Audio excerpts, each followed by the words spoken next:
하시고.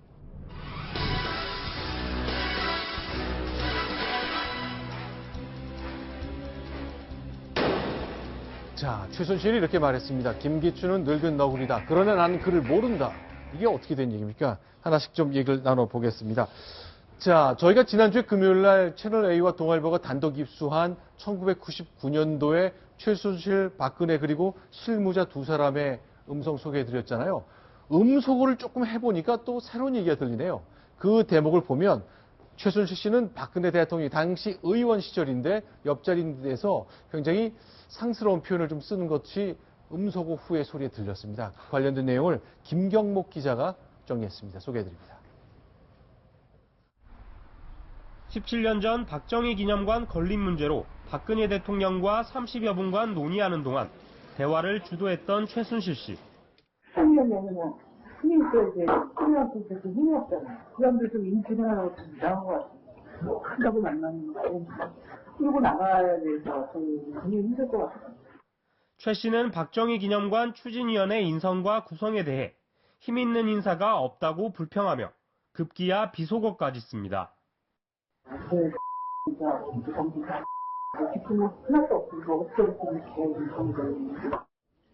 당시 초선 국회의원이던 박 대통령과 달리 최 씨는 서울 강남 사립유치원의 부원장 신분이었지만 주요 업무도 함께 의논하고 자신의 감정까지 그대로 드러낸 것.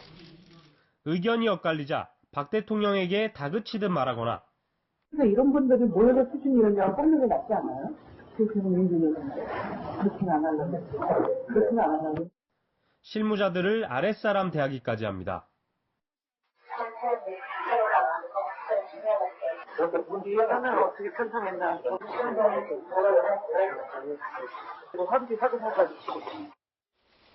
박 대통령은 국정농단 사태 이후 최순실 씨를 시녀 같은 사람이라고 말했지만 최 씨는 이미 17년 전에도 박 대통령 앞에서 거칠 게 없었습니다.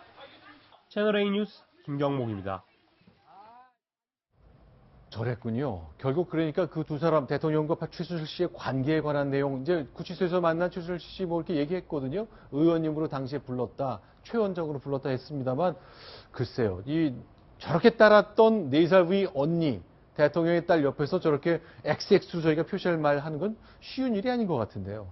그렇죠. 뭐 오랫동안 박 대통령이 어렸을 때부터 최순실 씨가 오랫동안 저렇게 같이 다니면서 정말 가족처럼 지냈기 때문에 스스럼 없이 그런 행동을 하지 않았을까 싶고 최순실 씨의 성격을 우리가 엿볼 수가 있는 것 같아요. 그리고 최순실 씨를 아는 많은 분들이 증언하는 것들은 공통점은 좀 아나무인 아니냐 이게 공통점이었는데 그런 거를 저희들이 엿볼 수 있는 그런 장면인데 박근혜 대통령 초선 의원이고 박정희 전 대통령에 대한 그 기념관 건립과 관련해서도 최순실 씨가 뭐 자기 스스럼 없이 이야기하고 의견을 내고 심지어는 박근혜 의원 말도 자르면서 밑에 사람들 좀 뭐랄까 구박도 주는 그런 스타일로 하고 있기 때문에 최순실 씨가 대통령 지금 취임하고 나서도 국정농단에 하면서 깊숙이 관여한 것들은 쭉 이어져 온 거 아닌가 싶어요. 대통령 앞에서 저런 표현을 쓰니까 김기춘 비서실장을 늙은 너구리라고 묘사하는 건 어쩌면 뭐 별로 이상해 보이지도 않습니다. 이런 진술이 나왔죠? 예, 그래서 박헌영 K스포츠 재단 과장이 최순실 씨가 이제 늙은 너구리니까 조심해야 한다 이런 식으로 얘기를 했고 그러면서도 필요할 땐 이용했다는 건데요. 김기춘 전 비서실장이 가지고 있는 정치적인 힘이라든가 박근혜 대통령과의 관계, 공적인 역할 같은 게 워낙 크니까 그런 부분에 있어서는 비서실장 입장에서는 사실 싸워서는 안 될 부분이지 않습니까? 그래서 일부 언론에서는 심지어 양쪽이 서로 영역을 나눠서 그 영역 내에서는 서로 건드리지 않는다라는 식으로 행동을 했다라는 그런 보도도 제가 본 기억이 나는데요. 그러면서도 말씀하신 것처럼 인사라든가 결정적인 경우에 영향을 줄 수 있을 때는 결국엔 김기춘 전 비서실장을 뭐 필요로 하고 동원을 해야 하는 그런 관계였죠. 네, 지금까지 나오는 걸 저는 이렇게 봅니다. 우리 뭐 참 대부분의 분들은 어떻게 보셨을지 모르지만 우리 박근혜 대통령이 컨텐츠가 없잖아요. 약하잖아요.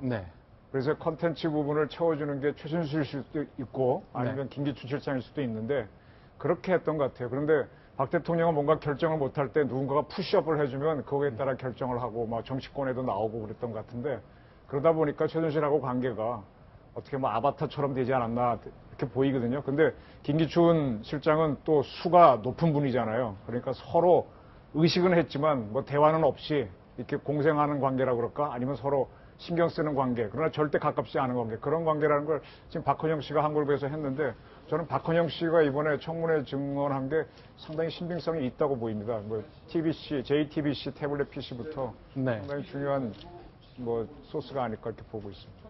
근데 최순실 씨는 난 우병우도 모르고 김기춘도 모른다고 방금 전에 얘기를 했거든요. 그러나 이 사람은 늙은 너구리 같은 사람이다. 그러니까 개인적으로는 몰라도 박근혜 대통령을 통해서 여러 가지 의사결정 과정, 우리가 모르는 그 청와대 깊숙한 곳의 얘기를 들었다면 이렇게 판단할 수도 있는 겁니까?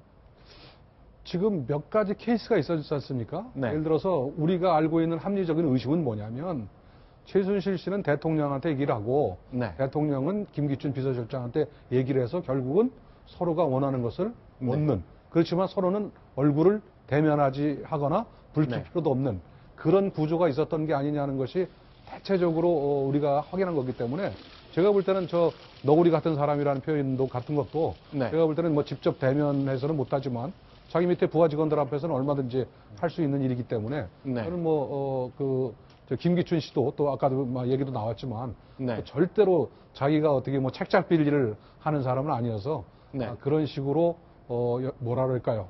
자기가 가지고 있는 양쪽이 다 네. 특징들을 살려가면서 결국은 뭐라 그럴까요?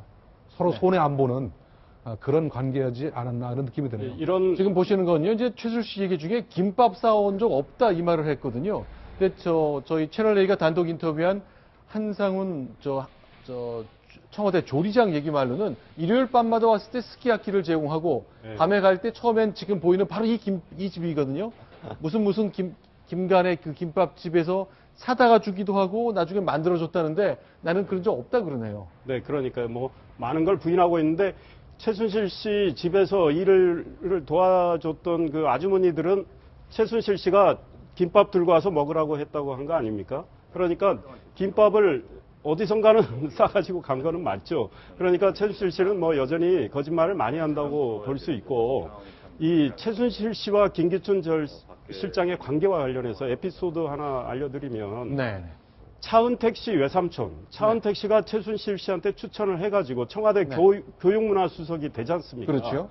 근데 그 김상률 교수에 대해서는 우파에서 많은 문제 제기가 있었어요. 약소국이 핵무기를 갖는 것은 용인돼야 한다고 주장했던 분이에요. 네. 그런 분이 어떻게 박근혜 정부의 청와대 교문수석이 되느냐 네. 문제 제기가 있었는데 김기춘 실장에게도 그 이야기가 들어갔어요. 근데 김기춘 실장이 네. 이 사람에 대한 인사는 내가 어찌할 수 없다. 이런 이야기 했다는 그렇죠. 보도가 나왔지 않습니까? 그러니까 김기춘 실장은 최순실 씨의 영향력을 충분히 알고 있는 거예요. 그러면서 그 영역에는 침범하지 않는 거고 최순실 씨는 김기춘 실장의 그 어떤 노예함 이런 걸 알기 때문에 네. 그분에 대해서 늙은 노골이라고 하면서 조심하는 거죠. 그분의 또 그 뭐랄까 비위를 거슬리지 않는 그 최순실 씨는 대통령을 통해서 또 3인방을 통해서 얼마든지 자기 뜻을 관찰할 수 있었기 때문에 김기춘 실장과 갈등하는 네. 이런 관계는 맺고 싶지 않았던 것 같아요. 자, 일단 최순실 씨 이제 독일의 재산, 자기는 이제 호텔도 샀다고 얘기가 나오고 있고 여러 가지 진술이 나왔습니다만 재산 없다. 아예 은닉한 게 있다면 아예 몰수해라라고 당당하게 말하는 상황까지 왔습니다. 자, 어쨌건 오늘 김기춘 전 비서실장 그리고 조윤선 현 문체부 장관 집 압수수색 들어간 장면인데 여기가 서초구에 있는 조윤선 장관 자택인 것 같군요. 자택도 오를 했었고요. 그리고 네. 조선까지 빈무실하고 비서실까지도 다 했었습니다. 그리고 예술정책국이나 콘텐츠 정책국 같은 곳에 대해서도 압수수색을 했고 김기춘 시장은 자택뿐만 아니라 김 전 실장 휴대전화까지도 압수 대상에 들어가 있었다고 하는데 일단 김 전 실장 같은 경우에는 그때 이제 문체부 1급 차관들 6명에 대해서 사표를 받으라고 김종 차관을 통해서 했다라는 부분이 피의자로서 현재 수사가 들어간 상황이고요. 또 윤은영 전 문체부 장관 같은 경우도 김기춘 실장을 통해서 인사 압력을 받았다라는 증언을 한 부분이 있기 때문에 그런 부분에 대한 확인을 할 것으로 보입니다. 조윤선 장관 같은 경우에는 이른바 문화계의 블랙리스트 같은 것이 만들어졌다라는 의혹이 있었지 않습니까? 네. 결국 그렇게 만든 다음에 그 사람들에 대해서는 업무라든가 이런 데에 방해를 줬기 때문에 네. 직권남용이나 업무방해가 될 수 있다는 점에서 수사에 들어간 것입니다. 자, 그러면 이제 최순실 씨 얘기는 자기는 태블릿 PC 못 쓴다. 그냥 큰 퍼스널 컴퓨터 이건 썼다. 왜냐하면 태블릿 PC는 뭔가 자막을 글자를 치기 굉장히 어렵기 때문에 그랬거든요. 과연 그런 것인지 동아일보가 인터뷰한 최순실 씨 자택의 가사 동의 두 사람 얘기를 집중적으로 또 얘기를 해보겠습니다.